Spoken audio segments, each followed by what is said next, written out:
Because yesterday was Veterans Day, and we were talking about the VA scandal. And of course, over the last year, it has come to light that, and Pete and I were just talking, the number is not a firm one. How many vets died waiting for treatment at the VA? It depends on how you calculate it, but thousands of veterans have waited on wait lists and died while waiting for that care. And Pete, no doubt. When you consider the million of veterans from September 11th to present day that have been trying to reintegrate into society and get a job and receive the medical care that they deserve and have earned, and we consider the 200,000 that are going to make that transition back home this year alone, we're in a situation now where the VA should be more than stepping it up. How do you feel in terms of where it is? Because we're looking at these bonuses that just are released. We're understanding the VA paid $142 million in bonuses amid the scandals of these increased wait times. And it's not for a lack of funding. The budget is $160 billion. They have 340,000 employees. And as we found out yesterday, or recently, we're getting more details of $142 million in bonuses given out to executives. They supposedly were going to suspend those bonuses,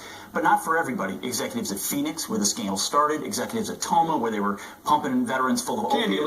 Exactly. In Philadelphia, which is listed the worst VBA center in the country, the executives are getting bonuses. I mean, bonuses are a good thing if they're actually rewarded. And they're not small bonuses. You noted Philadelphia there. I mean, those bonuses there were about $300 to $900 per person working in that one department there. I mean, up to thousands of dollars, $4,000, $9,000 in Arizona. Bonuses were given. Here's the thing. The VA says, we need to give these people the bonuses to attract and retain employees. Well, clearly there's a problem at the VA, and we had the VA Secretary Bob McDonnell on our program yesterday, and he cited a whole bunch of statistics where things are getting better even though the wait times are getting longer. Here he is trying to put a happy face on what's going on there.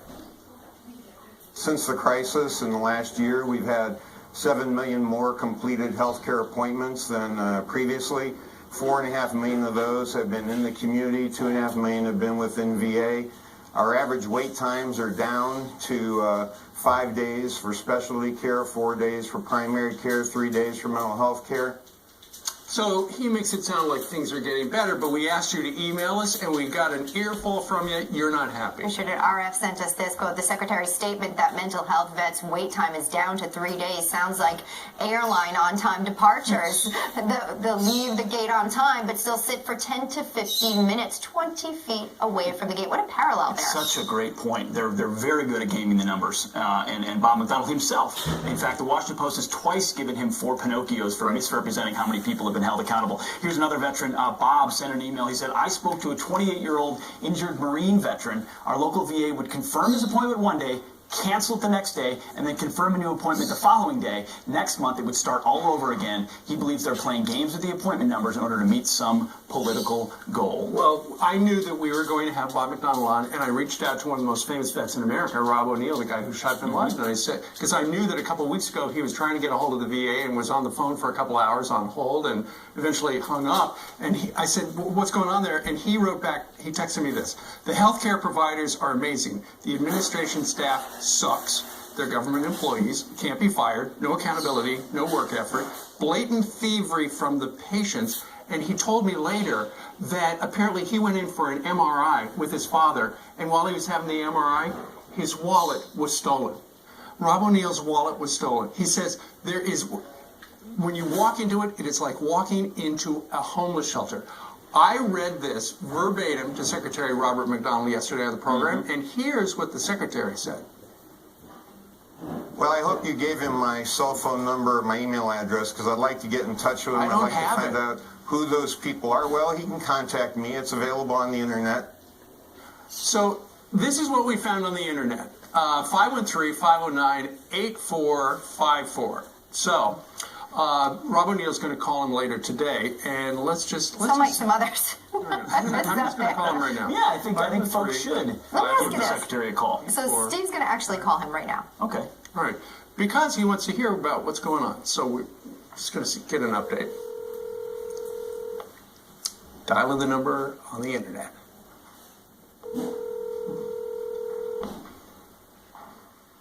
He said call. We're calling. He should be up by now. I think so. It's a big job. The mailbox belonging to McDonnell is full and cannot accept new messages at this time. Are you kidding me?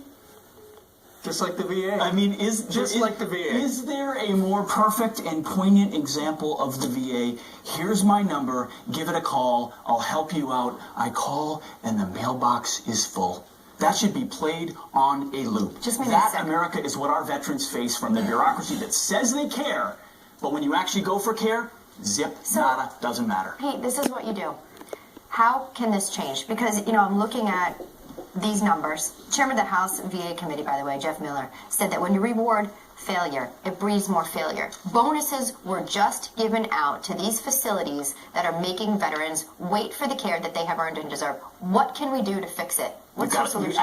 have to actually hold people accountable, allow people to be fired to change a culture, give bonuses to people who deserve it, and then fire people who don't. And then you have to give a veteran a choice. Rob O'Neill knows that probably the only place he can go to get the care at that price is the VA. But if he had the ability to go to a private sector doctor with those, then now the VA feels like it's got to compete for him. It's going to make sure the lobby's secure, so his wallet doesn't get stolen, that it doesn't feel like a homeless shelter, that he is getting quality, timely care because they want to treat him as a customer to retain him. Until you have accountability and choice, you will not change the culture at VA. And unfortunately, Bob McDonald is not getting it done.